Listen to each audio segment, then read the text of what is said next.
welcome back to the second episode of Tilly Talks. I'm your host, Tilly Hannan. Welcome, Harry Radbone. Thank you for having me. Now, Harry, you are a successful actor, writer, director. How does a young guy from Tasmania get into something like the career you've already had? Well, I think successful, that's a very generous statement. I'm trying my best for sure.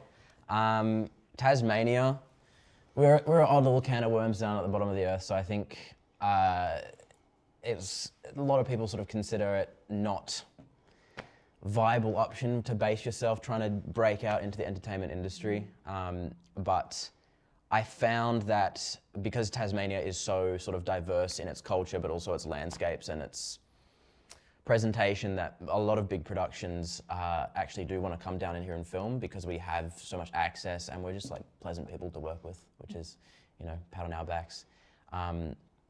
So yeah, when I, saw, I think the first thing I did that, spiraled everything else, my mum actually found an audition on a Facebook page that was just like a very,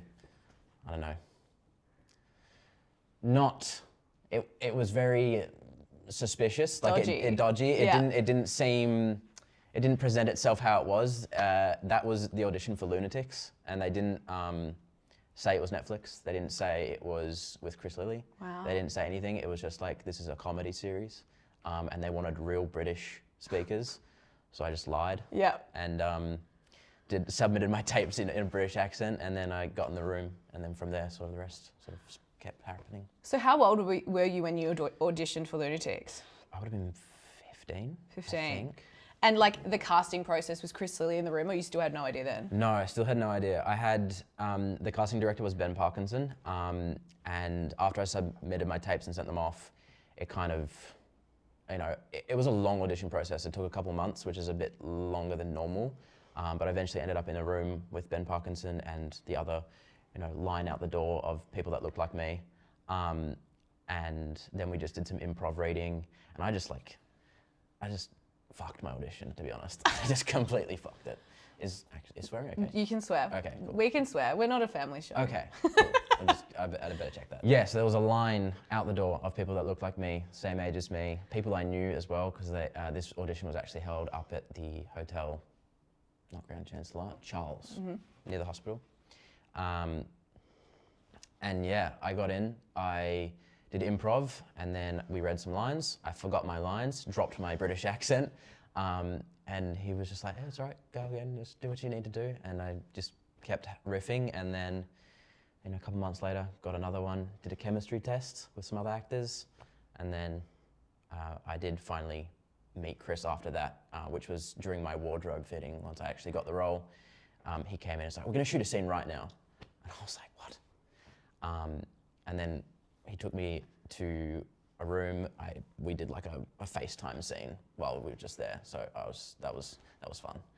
It's so refreshing you hear say that you fucked up, because the amount of times I have fucked up is so many times, and it's just so refreshing to hear that other people in different industries, you fall down and then you stand back up. Yeah, no, exactly. Back to just the line of people. How many would you say there were, and do you reckon people had flown to Tassie for the opportunity?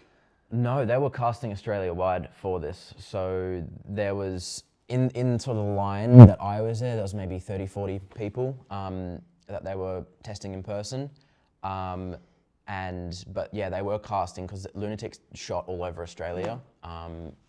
Queensland mainly was the one, and then Tasmania was used as the fake UK, which was very cool.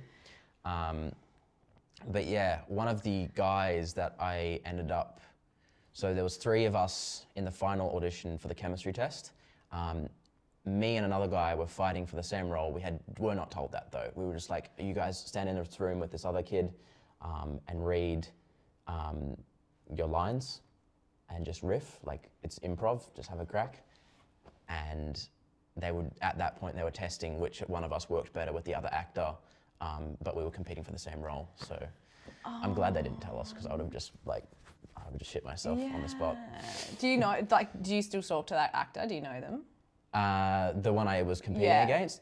I don't speak to him anymore. He was I did theatre with him back in the day. I hope he's well. So you knew him? Yeah. Oh, Yeah, wow. I did.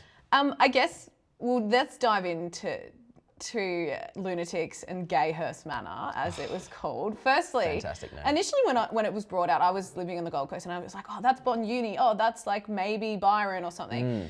And when I saw it, I was like, that looks like Longford. I was like, I swear to God, that's Longford, but it was actually Evandale, wasn't it? Yeah, it was Walmer's Estate and Clarendon House were the two main locations. Oh, okay. So Woolmer's in Longford. Yes. Yeah. Okay. So I was right. Yes. Thank God. But what do you reckon? You know, Evandale and Longford have some cool people, but they have some traditional people. What do you think they thought of Gayhurst Manor? I think because it was a closed set, I didn't have too many interactions with the people that weren't sort of involved in the production. Like we did sort of close down Walmer's in Clarendon when we shot there. So I didn't really have to deal with many like locals coming in and questioning what we were doing and things like that. So that was okay. But I will say another show we did in Queenstown was The Tailings for SBS. And that was during COVID. So it was just as COVID was starting, I think, sometime during COVID. And we obviously came in as a big production. We were all wearing face masks and being in our sort of like bubbles to protect ourselves and that sort of thing. And the locals didn't like that very much. They were just like, no, we don't have that here. You don't have COVID here? No, we don't have COVID here. Oh, okay. We'll come back to the tailings in Queenstown in a second. But tell me about your character in Lunatics, Oscar. So you played the neighbour and you were meant to be British, right? That's right. Yes, I was meant to be British. He was a private school boy. I think he was meant to be about 14 in the series, so I was playing my age range. But yeah, no, he is one of the frothers, the appropriately labelled frothers. Yeah. Yeah, it was just a fun character to play because he's trying to fit in, he's trying to be cool, but he does think that like Gavin is a bit of a shithead, and he's kind of like aware that what they're doing is just a bit stupid. But yeah, no, it was just fun because a lot of that show is just bouncing off the other actors and just sort of figuring out the scenes as they went. There was like a vague idea, and we did make sure to sort of hit all those points in the scripts, but there was a lot of stuff that was just like thrown in there in the moment that did end up making the final cut, which is cool. How do you even like prepare to act with Chris Lilley, but not even just Chris Lilley, but the character of Gavin that he is playing? Well, it was interesting, sort of pretending that he was the same age as me, when he very clearly wasn't. But I don't know. I think the makeup they did on him was quite convincing to sort of age him down a little bit. Yeah, it was. I don't think you can prepare for something like that. I think you experience it. Yeah. I think it's just one moment you are sitting down with heat packs in your hands because it's Tasmanian, it's fucking freezing. And then the next minute you're doing fake accents with Chris Lilley pretending to be a ginger 15-year-old from Australia. So, yeah. Can you kind of paint the picture of like the scenes with me though? Like, is he in character like the whole time? No, he's not. Because he's a director as well of the show. So he would be, he was actually very, very, very professional outside of the shoot. And he was a very sweet guy, very, very sweet guy.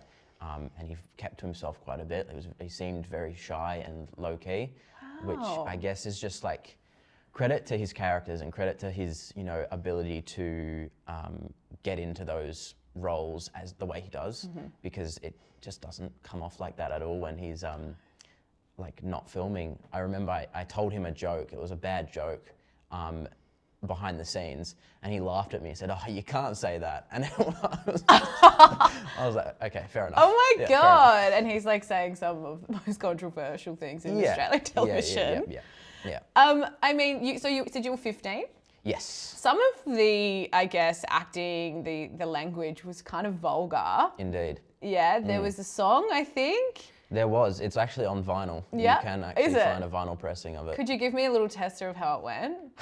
Since swearing is okay. It went something a little bit like, if you want to fuck, let's fuck. If you want to fuck, let's fuck. And et cetera, et cetera. Yeah. I mean, just speaks to you, doesn't it? I did weep a little bit when I first heard it. It was. What did your parents think? Like, I swear, I'm picturing you like in your bedroom at 15, just like screaming this song, and your parents being like, "What have we signed him up for?" Well, a lot of this material, a lot of the stuff that we ended up shooting just happened like on the days, because the whole Gavin storyline was only shot over like 2 weeks. Really? It was a very short shoot. And obviously he did all the other stories, which would have equated up to a very long shoot by the end of it. But our portion was only about 2 weeks. But yeah, like we would get onto set and he'd be like, all right, today you're going to be attaching a big dildo to a drone and we're going to be flying it and you just have to like freak out and stuff like that. And this time we're putting on a fake crocodile's head and scaring Millie Maurice. So that's going to be fun there. And then today we're also just going to sing a song. These are the words, this is what it sounds like. Go. Oh my God. So he wants, like the style of his shows is very authentic. He wants it to be sort of natural and just, Really? So not a lot of like line prepping and stuff like that? Not for this one, no. Right. And I think it worked to its favor. I think the more that this sort of thing is prepared, you lose some of the awkwardness that comes, and that like the awkwardness is part of the charm, I think, of these characters. Yeah. Rewatching the show, I was kind of looking at it with a fine-tooth comb because I was obviously trying to analyze your character as much as it's such a silly character. But I noticed that among you and, your other characters, is it Joe Murray? He plays Jack. Yes. You can see you and him just smirk just like a tiny little bit. Was that like so difficult not to just laugh the whole time when Gavin is doing something ridiculous? There were many times where it was because things would just happen, and keeping the straight face was probably the hardest part. And that was a question I got asked the most when it was out, was like, how did you not laugh? And the answer is I did. They just cut it really well. There is one take where you can still see and hear me like fully laughing at the scene. And it's where he's trying to keep all the chocolates to himself, and then I still want to run off. I just did that, and then he came and caught me. I had no idea where to go or what to do. So I was just like laughing, and that just happened. I couldn't hide that. I remember the chocolate scene. Were they Easter chocolates? I think they were Ferrero Rochers. Ferrero Rochers. Oh, they were. It was yeah. expensive. Yeah. Bougie. Yeah. I guess, what was your favourite scene in Lunatics? I think the one where I just like completely lost it was the water slide, in front of all the people viewing the estate. I think I just enjoyed watching him in his lightning print swimsuit sliding down black tarp, and the poor bugger had so much soap in his eyes after that. He was just like, help me. Oh, really? But it was just, yeah. There was like a bit of a lineup where they like visiting the manor or something. Yeah. Do you know if they were like they were Tasmanian actors or just Tasmanian people just wanting to be involved, or? I think as extras they did just hire local people, and I think I'm not 100% sure, but I think they weren't told what was going on. I think it's just like, you stand and watch some stuff go down, and so. And then they just had to react the way they did. Well, yeah, and I don't know for sure, but I was looking at them and I'm like, I feel like I've seen that person before, like around the towns. But also the same thing, like there was a couple of older women and men that were like disgusted, and I was like, that's probably like a genuine reaction, is that like they're so confused what the hell is going on on their like sacred like Woolworths estate. Yeah, it was. Because the dildo drone was in that bit too, wasn't it? Yes, we did have the dildo drone. Some heinous crimes in that show, for sure. But no, it was a lot of fun. I think as well, like, the whole cast surrounding him, his family, were just like great. It was just, I think the British, the high-class Britishness of the other characters encompassing this one Aussie character was just such a great fish out of water story. Yeah. And I think that's why Gavin was like resonated with the most people. He really, like when the show came out, he was kind of the fan favorite from what I gathered, that like people really liked what he was doing. And yeah, just the shenanigans, like the pig in the trolley, that sort of thing. It was. Yeah, the memes about Gavin were, I guess, so much more frequent than nearly any other character. Yeah, the Crocs. Yes. Wait up, cunts are wearing Crocs. That's it, Quocks. Okay, exactly right. And I guess, lastly, what do you think you learnt the most from that experience? I think for me, the first time seeing a professional set work was the biggest takeaway from that. It being Netflix, they're shooting with all, red cinema cameras, and just watching like all these well-oiled cogs sort of moving at the same time. It was just like, I knew before I wanted to be acting and I wanted to be in the film industry, and then like once I was on set, I knew that like I had to stay in this. Yep. Like there was nothing else for me, and it was just like incredible watching everyone work in like, perfect synchrony and just like. Yeah, it was just, I think that was it. Just watching it all happen was just magical. Did you ever think you would be given an opportunity like that just on like your back doorstep? No, and I think that's why, like, going back to like the Tasmania, it's like you wouldn't expect much to happen down here, but I've just been very, very fortunate at the opportunities that have come across here. Most of the big productions that have come down to Tas, I have had at least the opportunity to audition for, even if I haven't gotten a part in it. There's a couple series like Survivors, in Netflix's Survivors. Yep. I did audition for that, but didn't get the part. There are things like that happening, and because we're just such a small island and such a small community, sort of people's faces and names get around, and it's just cool. There's like so many crew members that I've worked with multiple times, and other actors I've worked with multiple times. Sarah Elise Holland was actually my private acting coach for quite a few years when I was first getting into it. And then I've worked with her now in a couple different TV shows that we've just been cast coincidentally in the same thing. I love that. She's played my mum twice. Oh, twice? Twice, yes. One in a short film and then one in Oh my The God. Tailings. I love that. That's So- like such a caring role. And Yeah.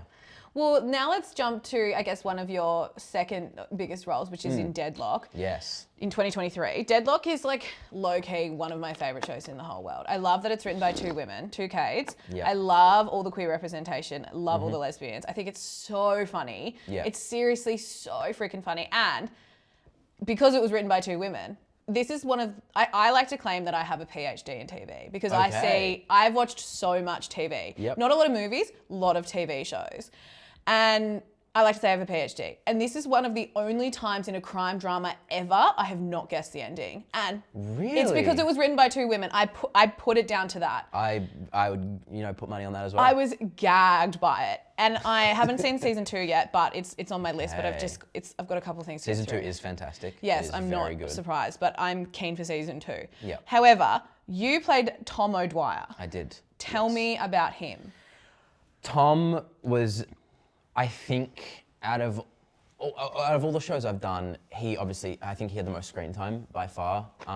So he was the most developed character I got to play, and I was very excited to sort of do the fish out of water role. Like, he was the character that was trying to, his friends were obviously in the female group, but he also wanted to be accepted into the male group as well, and he was sort of split in this two ways, where he wanted to sort of perform for the males because he wanted to fit in and just be accepted, and he just moved here, but really he loves theatre, and he's got, he's a little bit insecure and all these other things like that. So it was just very exciting to play a character that had that sort of range and be able to play with that. But also, being a teenager that is growing up as well, getting to have those moody pouts with his mum, and just like things, his relationship with his stepmother as well, just being able to sort of riff off that was really enjoyable. Yeah, and as you said, you kind of moved down from the Big Smoke, Sydney, back to your mum's hometown. Is that what it was? Yeah. So Yes. Sky, your mum. Yes, Sky Dwyer. And you kind of find out eventually that your granddad, Sam, who had been previously missing, had been murdered. Talk me through that, I guess, plot line. Yeah, I think what was really cool about Deadloch is that there was only a very few people that were in the know of the story. Oh my God. So a lot of the stuff that happened, we only found out as they happened or as we had to shoot it. So I didn't get to know who the killer was until we shot the final episode. Oh my God. So I also was like, there was a few people that did know, Yeah. that had to know for Yeah. obvious reasons. Yeah. So I think it was just very good decision by the Kates to sort of keep that information from a lot of us so that we could sort of go on that journey with our characters and sort of each revelation would happen as they come. For me personally, my timeline in my brain is a little bit messed up just because it's not always shot in order, and I sometimes like can't find where it's placed. But yeah, no, it was very cool discovering those things along with Tom. Your character is kind of struggling with, you know, his masculinity, his sexuality, having 2 mums and moving to a new town. How did you kind of use the character or even use your own lived experiences to persuade the audience? I think from lived experience is where I drew a lot of my sort of drive for the character. In school, I didn't really fit into a group either, and I kind of did. It wasn't as evil as Tom was in a little bit of the show, but I did do some of the things where I was like did things that aren't me to perform to a group of men that you know maybe really didn't appreciate me or didn't like me as much as I thought they did, or you know, but I wanted them to, and it's a bit of a heartbreaking trope, I think, and it's a heartbreaking character, just putting up a facade to be someone that you aren't, and then hurting the other people that you do actually care about and actually relate to a lot more,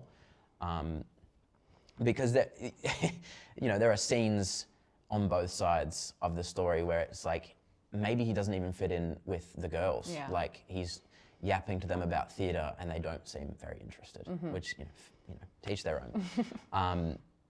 And it's just one of those things as well where he obviously doesn't really relate to the guys either, and they don't really consider him of any value or any worth until they conform to what they believe, and it's just, you know, it's a bit tragic. Obviously, the character of Tom and then who you were playing in Lunatics is just completely different. Yes. I guess that just shows how much of a diverse actor you are. Yeah, well, thank you. That's very nice. I don't want to pigeonhole myself into one genre. Obviously, Deadloch is semi-comedy as well, and Lunatics is full comedy. But I think one of the big draws of Deadloch is that it does take itself seriously when it needs to, and when it you know, calls for it. And you can then really get those sincere moments out of it. Like, one of my favorite scenes is one of the dramatic scenes where I do confess to Tammy that, you know, I was gonna try and ruin her whole career. You filmed her smoking a bong. Yeah, filmed her smoking a bong. And it's just like a really, you know, I think it is a turning point for the character where he kind of almost completes his arc of, I actually don't want to perform for these people. I was going to do something horrible to perform for them, and you know, he's sorry for that, but that doesn't mean he's forgiven. No. He doesn't mean that his mistakes don't count for anything. Like, he still did a bad thing or planned to. You know, intention is intention. I think that is such a crucial scene as well, though, because the character at the time doesn't realise the ramifications as, you know, doing something, filming an Indigenous woman, an Aboriginal Tasmanian woman in this act does not only, as she said, like, she doesn't get given 100 chances. No. And I do think that was a very powerful scene by all 3 of you. Yeah, it was by far my favourite scene. And I think just the dynamic there between the 3, for me, you know, getting to play that was the most interesting. Like, putting on the fake facade for the boys was, you know, a different character in itself. Like, I was playing a fake Tom. So I was playing Tom, playing not Tom.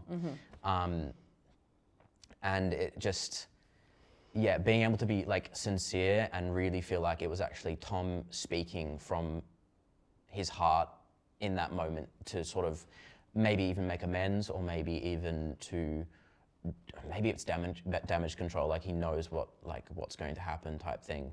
But yeah, again, consequences that they exist and they can't be forgotten. And it was just really cool playing that. And, you know, Katanya and Leonie are just like amazing actors. They're just so incredibly talented. So funny. Katanya is shooting for the stars at the moment. I know. She's in so many things right now. She's in so many things. She's off shooting something really big at the moment as well. And, you know, we were going to do a short film the end of this year, but we have to delay that for a few reasons. With both of them? Katanya. Yeah. Okay. But yeah, that would have been cool. But you know, that'll happen just later down the road. I'm glad that you were able to keep those relationships though. That's so fun. And I guess back to your storyline. So was there a bit of pressure on you because your story is less about, I guess your character is less about the murder aspect. Yes. And it's more about the culture of the town. It's about belonging, toxic masculinity, and how those shaped who the murderer is. I'm not going to say on this show who the murderer was, because if you are listening, you need to go watch it, because as I said, if you haven't seen it, go watch Deadloch. It's literally one of my favourite shows in the whole world. So I'm not going to say who the murderer was. But yeah, so your character, you kind of have a bit of pressure to uphold the theme of the town. Did you ever feel like that? Because you weren't really directly involved in any of the murder aspects until the very last episode. Yes, until the unfortunate last. Yes. So there was some pressure. In a way, I was also relieved that I could explore the aspect of the murder from the outside. And then just unfortunately wrap up into it with the end with everyone else. But yeah, there was like a whole other element of exploring something outside of this crazy dramatic thing happening, but still keeping the audience engaged in a storyline that isn't, you know, the main event. I think that's a real challenge as well, and it's just credit to the Cates for their writing with their characters and all the other sort of side stories that are happening around the main thing. They all encompass the same themes, and they all speak to each other really well. Like, they're very back and forth, give and take storylines. And so it was just, very, very exciting to play something that like still kept the audience's interest and with all the other crazy shit that was going on. Now I'm going to read this one because there's so many different Kates. So, but what was it like working with Kate Box, who plays Dulcie, not to be confused with Kate McCartney and Kate McLennan, who are the creators? So how was that? And also Madeline Sammy. Yes. Well, Kate and Madeline are just incredibly talented. Watching Kate work was completely inspiring, and she would steal a scene every single time. It was just, if she was in the scene, it was hers, and it was just a real treat to watch her work. She was very pleasant to speak to as well. But yeah, our characters didn't intersect too much. She was my godmother in the series, so the few moments that we did get to have like interactions like that, it did give me a little bit of pride. I was like, oh, I get to be part of sort of this storyline, that sort of thing. But yeah, she's incredibly talented. The Cates themselves, oh my goodness, they are so multifaceted with like their abilities and being able to stay on top of all the things they were doing as showrunners, and keeping it all. And there were so many days where they were like writing things on set as it was happening and changing things and fixing things. That's so cool. But yeah, like everyone was just very, very talented, and I think the results speak for itself. It just was a fantastic Tasmanian production. It really was. So yeah. How did it ever get confusing saying Kate? There's actually more than 3 Kates. Oh really? Yeah, how many Kates were there? I want to say like 5 or 6. Oh my god. There were quite a few Kates on there. But yeah, I think that at the end of the day it was okay. I managed it right. Yeah, okay. And Deadloch was filmed in Cygnet and a little bit of Kingston and Hobart, is that right? Yeah, all around sort of the Hobart areas. Yep. I guess because you're a Tasmanian, did you ever have like a local advantage, even if that was like finding the best coffee shop? I think my local advantage might have been getting employed, to be honest. Okay, what about dealing with the cold weather? Yes, I think that was an advantage.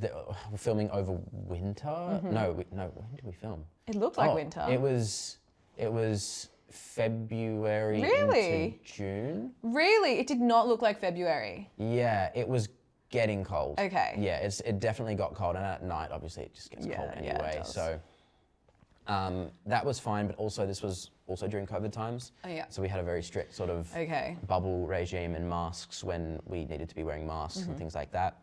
I do actually have a bit of a tidbit. I avoided COVID for the entire shoot until one of the very last days I was scheduled to film.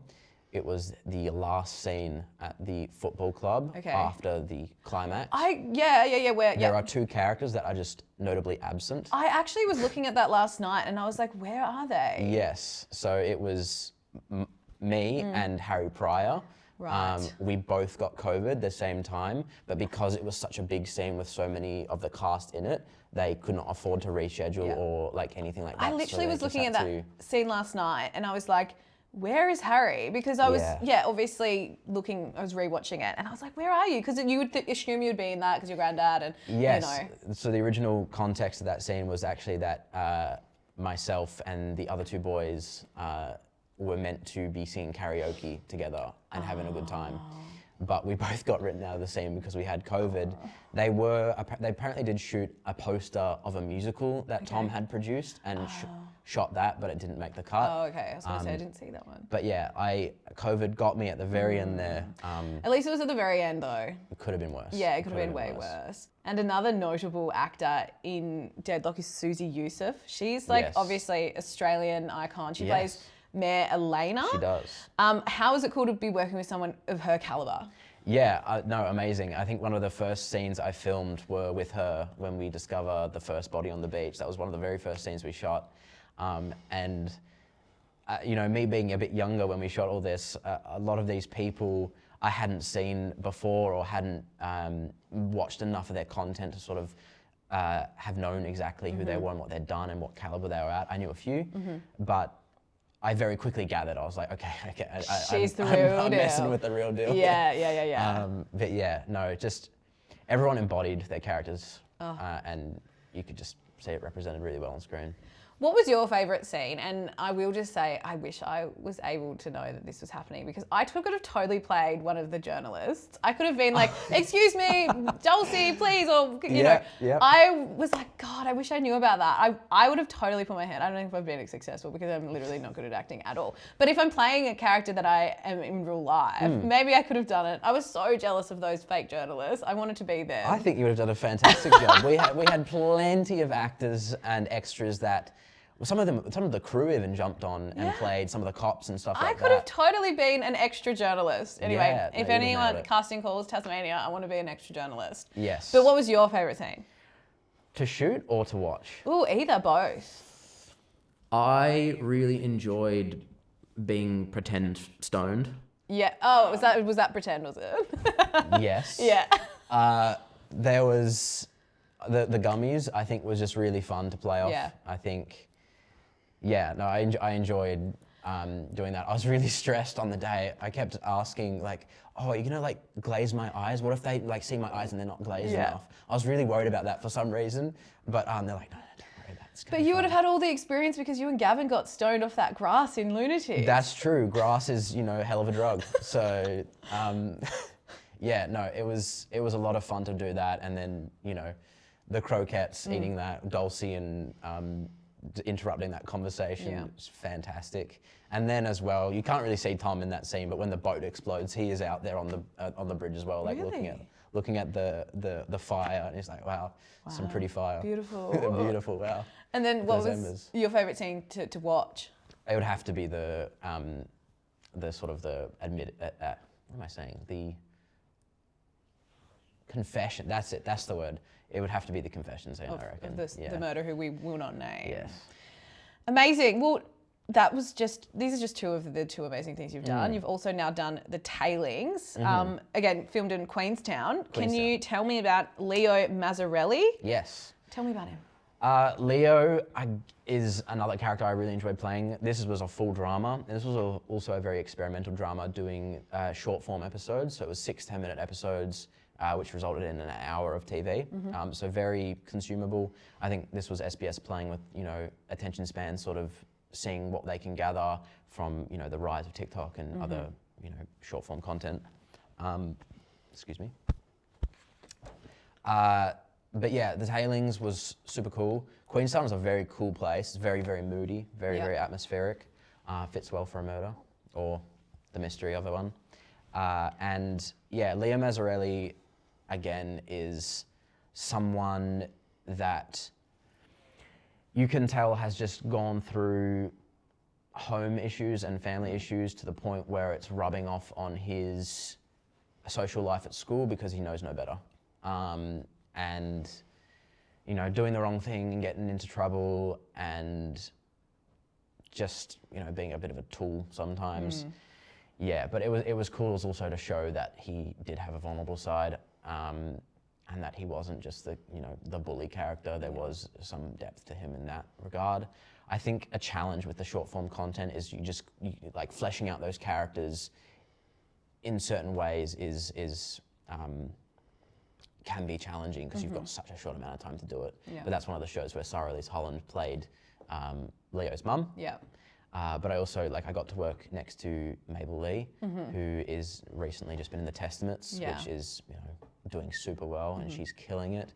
I'm just blessed and so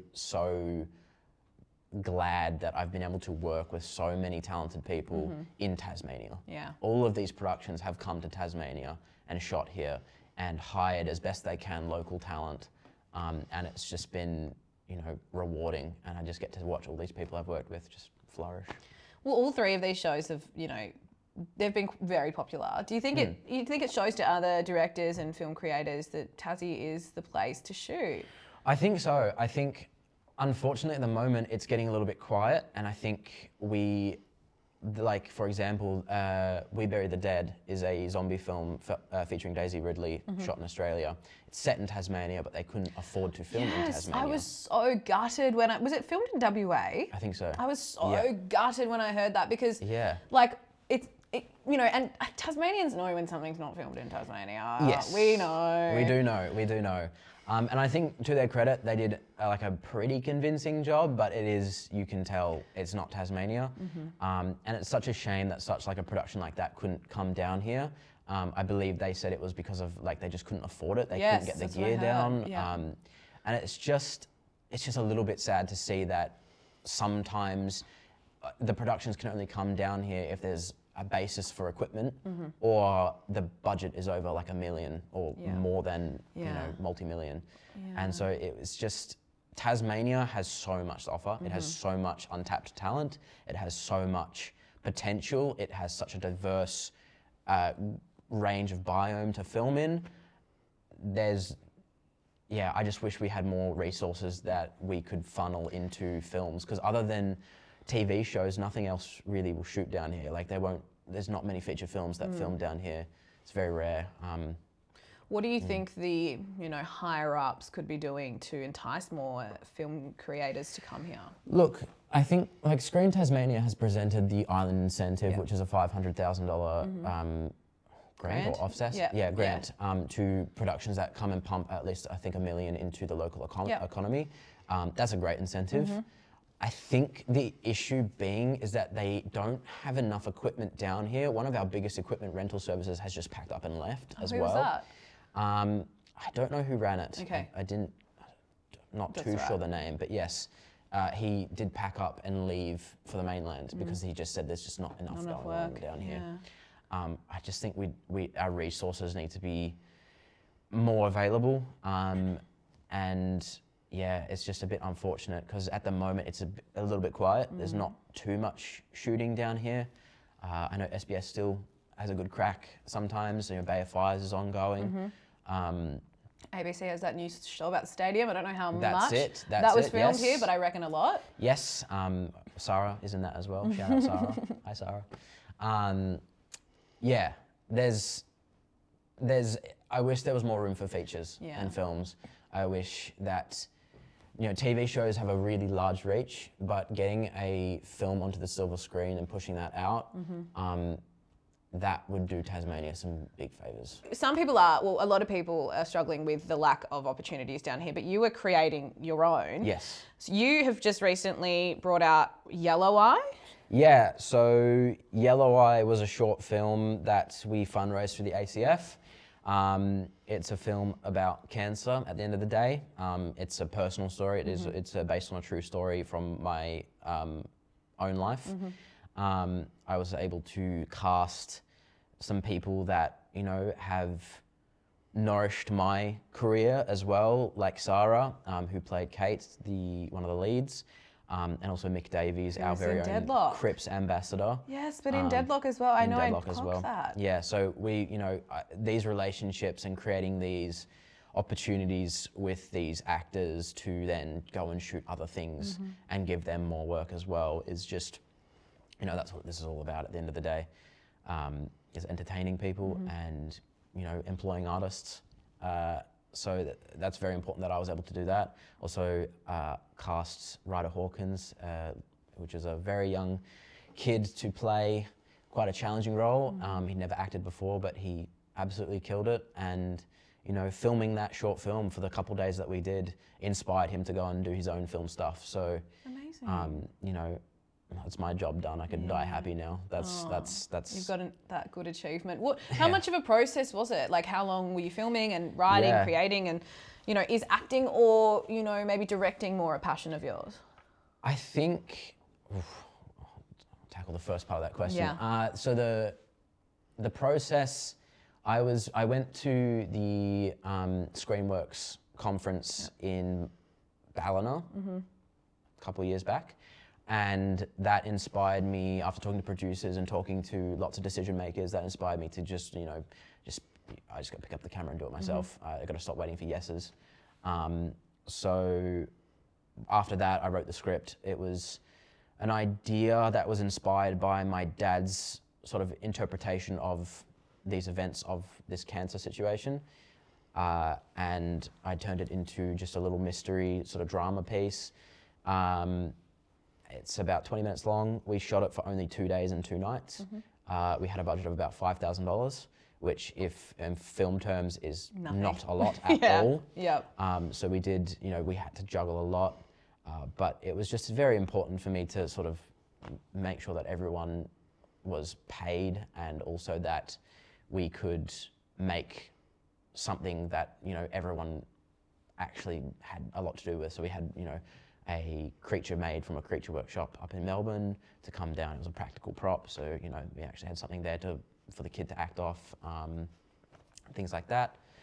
But yeah, it was pretty grueling. It was very stressful. It was very emotional as well. My mum was on set the whole time, which, you know, just added an extra element of just, okay, to this.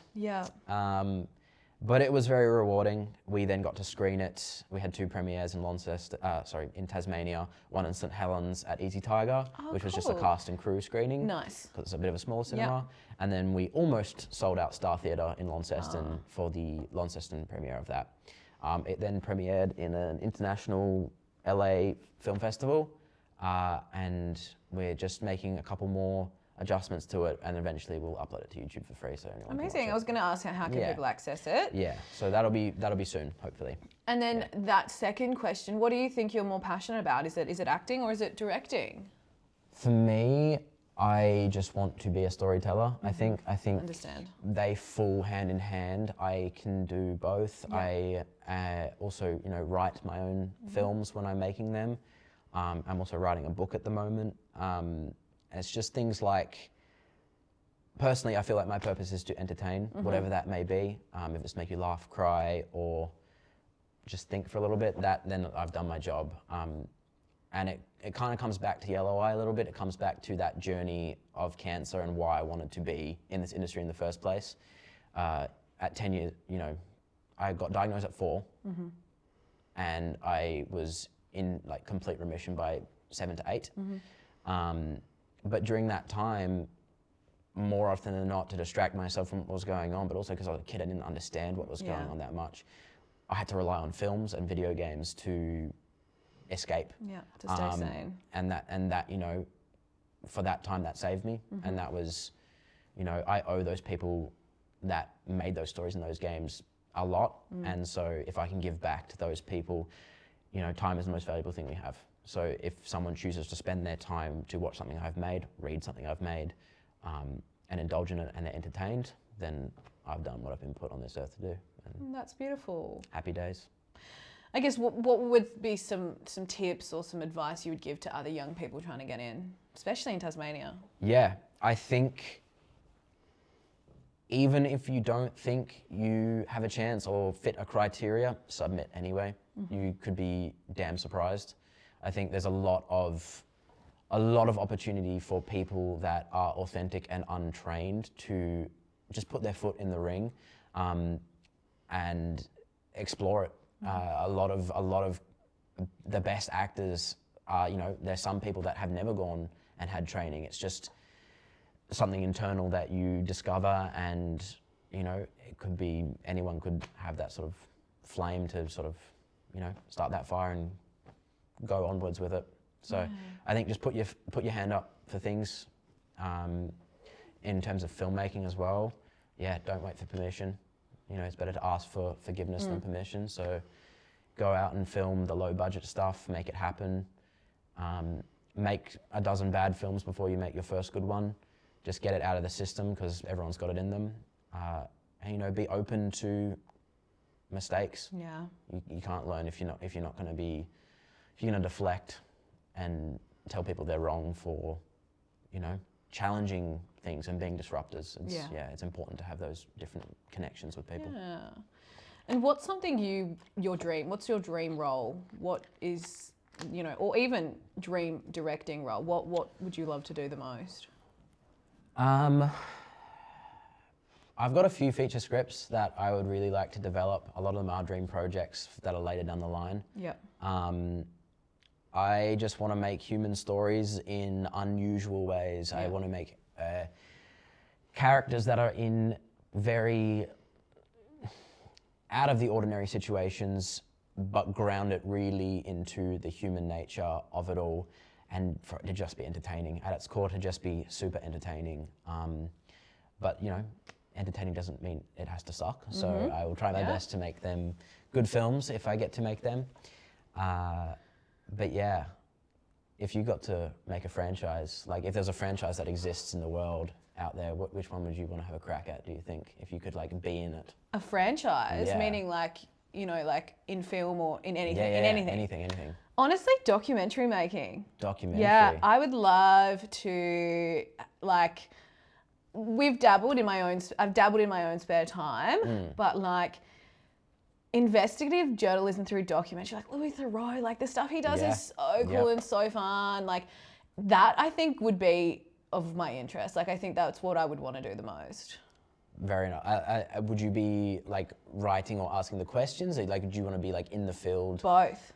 Yep. Okay. I want to be the writer, the star, the editor. Like, obviously you can't do everything, but like, well, I mean, yeah, you It's can. possible. You can, It's it is possible. Robert Rodriguez made his first Yes. feature film for $7,000, and he was a one-man camera crew. Yes. Yep. That's so true. But I don't know. I just think that like listening to those people's stories is something, like listening to stories and telling stories, as you said, is just like, I feel like it's in me, and it's like what I need to do. I need to find the unique and weird and captivating stories across the world. And I would love to tell that through like long form documentary series. Yeah, but I mean, Never say never. There's a huge market for that as There well. is. Like, you know, in a world of misinformation, the truth is pretty sought after. So if you know, Yeah. that's pretty admirable. Yeah. I mean, respect that. I'll give it a go. Yeah. Never say never. We're making a podcast. This is the second episode. There you We go. can do anything. It's exactly right. Yeah. Exactly right. What about you then? Feature. It definitely feature films. Yeah. If I had a crack at a franchise, I mean, I don't think I'd be able to do it service, or it would just be, I would be too scared to touch it. But Yeah. I'd love to do a Mad Max. Oh, really? I mean, they filmed in Australia. You could have totally. They did film the first ones in Australia. Yeah. Yeah. I think I just love Mad Max, and I think that franchise, as Australia is sort of like a throned franchise, Yeah, sort of yeah. its big king one. It's just such an interesting world, and that's what I'm saying. Like a very, very human story with Max and some of the other characters like Furiosa and things like that, but just putting them in this like outlandish situation. Yeah. Are there more to come with those series? I'm not super I think so. familiar. Yeah. This dream of yours is so reachable and so obtainable. Like, especially if it's being filmed in Australia.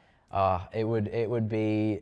Look, it's a far-fetched dream. No, and I actually do not think it is. I think this is so obtainable for you. You got to believe. You got to manifest. Yeah, gotta manifest it. That's true. It's true. No, it would be when incredible. you're cast in that, we'll come back in a couple of years and do another episode, and I'll be like, okay. I told you so. Okay. It was actually when, I gotta say, when we were wrapping up on Deadloch, a lot of the crew were moving from Deadloch to the new Furiosa film. Really? You're like, please take me. I was like, oh, have fun with Chris and Anya, and just like, yeah, enjoy Mad Max, because that sounds really cool. But yeah, no, it's, you know, a Mantle franchise would be cool, Yeah. but I'm also really excited to do my own thing, Yeah. and I really want to tell something that hasn't been told before. So, 100%. but yeah, you said you're more into TV than feature films, so Yeah, I feel like I'm not more like less or more into it. I think I've just seen more TV. Okay. I feel like sometimes it's a bit more palatable after work. You can watch so fair. watch 1 or 2 episodes. You can't watch like a 4-hour movie after Yeah. work. No, but I love all TV. Like throw me anything. And I really, at the moment, in the last year, developed a huge deep love for Australian TV. Really? Historically, I was like, oh, it's okay. But now, like, I'm not even kidding, since Deadloch, I'm like, all right, give it to me. Give them all to me. Sometimes with Australian TV, it's the accents. Like hearing my own accent, I'm just like, is that what we sound like? really? Okay. I do think, like, I mean, you can confirm this. I feel like it's put on a little bit. Like when they're like, mate. Maybe? I don't know. I mean, I wasn't putting it on No. personally, but But sometimes Yeah. they're like, come on, mate. Yeah, mate. I think Bloody it's hell. just a bit jarring to hear Yeah, after listening to American accents. because we consume the most American Yeah. content. Yeah. What are your top 3 favorite TV shows? Oh, no, I can't do this. I have too many. You don't have a choice. I have too many. Oh, okay, so this one is like a bit rogue, but Charmed. It's a show about witches from the 90s. It's my favourite show in the whole wide world. Okay. Like, it's about like 3 divas, like they're witches, but they're good witches. And they like struggle through the world, and it's so feministic for its time. Like, it's just amazing. I really have to think about this one. I really well, I said Deadloch was one of my favourite shows, so Okay. let's say Deadloch. Top 3. Well, I don't know. You're stressing me out. I didn't know I was going to have to be prepared for this. I can't have a top 3. I can't. You don't really have a choice. I might cut this out because I literally cannot answer this question. I'm just going to name all the shows I love. Yeah, do that. I love That's Grey's good. Anatomy. I know people can roll their eyes. Lost in Space, the new one. Oh, yeah. Insane. Thought that was brilliant. I love the documentary series Dark Tourist. Okay, New Zealand guy who did that. It's really, really cool, really, really fun. I can't believe you're asking me this question, Harry. I don't know now. I'm getting really stressed. No, it's fine. There's no wrong answer. I'm not meant to be getting no the wrong questions answer. asked. No, because This is a podcast. We're people will talking. judge me for my TV show theory. Like, especially, Let them judge okay, RuPaul's Drag Race. I've said it. RuPaul's Drag Race is one of my favorite shows in the whole wide world. Okay, I've That's said good it. fun. It's good fun. But I do love, like, I love Silo. I love Fallout. Like, I love such a Okay. diverse, broad range of television. Like, I love Bridgerton. Like, Okay. please, like, I can't. What draws you to a TV show? When a TV show makes your list, what about it has made it to that list for you? It just has to be entertaining. It has to be shot well and entertaining. I don't care who the actors are. Like, if the storyline is good, it's good. Like, but also, if I start watching something, I have to finish it. Okay. I have like a weird thing. Like, even if it's just the season, like I have to kind of feel like what's going on. Also, Breaking Bad, duh. Classic. Duh. At the moment, I'm in this era of rewatching old shows that are the best shows of all time. So I've watched Breaking Bad. I've watched I've watched Breaking Bad. I've watched Better Call Saul. I've just watched Game of Thrones for the first time this year. Oh, you finished it? Yeah. How sad were you at the end? Like, I was really sad, but it was like, I didn't like the ending, and I agreed with why everyone didn't like the ending. But the show, iconic. And at the moment, I'm halfway through The Sopranos, which is a sickening show. So I do think my taste is diverse, but I can't give you a top 3. I really have to write That's it okay. down, That was make like a a top mood 15, map. but Yeah, that I know. works, I need to that make works. like a mood map. I need to like figure out like which bit is which. I can't do it. But Charmed, Drag Race, they are definitely in the top 2. and then Deadloch. So, We'll say Deadloch. So there's your 3. Yeah, those are my 3. Okay, perfect. We figured that out. Well, what about you? I spend a lot of my time watching films. Yeah. I do watch a lot of TV as well, but my Letterboxd account is my cross of shame, Yeah. to be honest. But in terms of TV shows, I recently watched The Studio. Oh my God, so good on Apple. Yes. See, I've got a PhD in TV. Okay. So good. I love The Studio. Love It The was Studio. so good. Oh my God, I actually need to say one more show. Yes. Hacks. Okay. Hacks, you I've need not to seen watch that. Hacks. Actually, I'm putting that up to number 3. I'm sorry, Deadloch. Deadloch is getting cut as number 4. Hacks at the moment, new show. Seriously, so funny. 2 women, the best show. Anyway, but I'm sorry to interrupt you. Keep going on The Studio. But it was it gives kind of similar vibes. That's why I said it. Okay, yes, I like to call that type of show anxiety maxing. Yeah. Just like characters Busy. making it so hard for themselves. It's perfect, pure bliss. My poor father could not, like, he loved the show, but he was like, this is too stressful. Yeah, it is really stressful. I also recently watched Night of the Seven Kingdoms. Okay, haven't seen that one. Very good. I've heard that. Only 6 episodes, I've heard but that. it's, you know, man, yeah. That world has still got stories to tell and it's my got God. more to explore. There's so many. Very good. Yeah. It's only 6 episodes long, it's pretty short. I heard that. And apparently it's kind of funny. It is. Yeah. Yeah, there's a sense of humor to it. It's pretty brutal as well. It's some brutal, very sort of injury impact sort of thing. But yeah, I really enjoyed that. In terms of like classic shows, I do watch a lot of anime. I'm one of those guys. Yeah. But I think I do watch lots of sort of Asian cinema, Korean and Japanese primarily. Just their philosophies and sort of their storytelling style is very unique and different to anything we have in the West.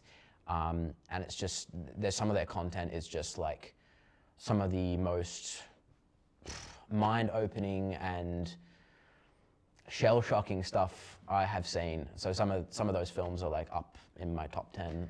Most of my top 10 are foreign. You lived in Japan though, didn't you? I did. I lived in Japan for about a year. It was honestly life-changing in terms of just being able to develop all these connections and relationships with people from all over the world. I have friends in America, I have friends in the UK and all over Europe. I got close friends and lifelong friends in Japan. And I cherish them all. They're all incredibly supportive and they all just come from different walks of life. We all lived in the same building. And so there was just this element of community and getting to explore other people's sort of cultures as well. There was lots of like events where it was based on someone else's like holiday in their home country where they would be normally. And then we just get to indulge in that. Well, I guess lastly, what's next for Harry Radbone? What's next? We've just shot another short film. It's a horror short called Underpass, which will be going to a few horror festivals hopefully in the near future. I don't have a complete time frame, but that will, we'll see. And I'm about to take another contract work in Singapore for 17 months. So it'll be another international experience like that. Have you ever been to Singapore before other than stopping in the airport? I have not actually been to Singapore before. So I do have, one of my best friends is from Singapore. Amazing. And he has given me much advice and warning as to prepare for the weather. Summer all year round, so exciting, exciting times. Different to nearly here, which is winter all year round. Nearly? Yes, nearly? yes. But yeah, no, looking forward to it and just meeting more, people and expanding my horizons on life in the world. So yeah, I'm looking forward to it. Well, thank you so much, Harry Radbone, for being my second guest on Tilly Talks. I can't wait to see what you do next. Thank you for having me. And to my listeners, thank you for tuning in. Until next time.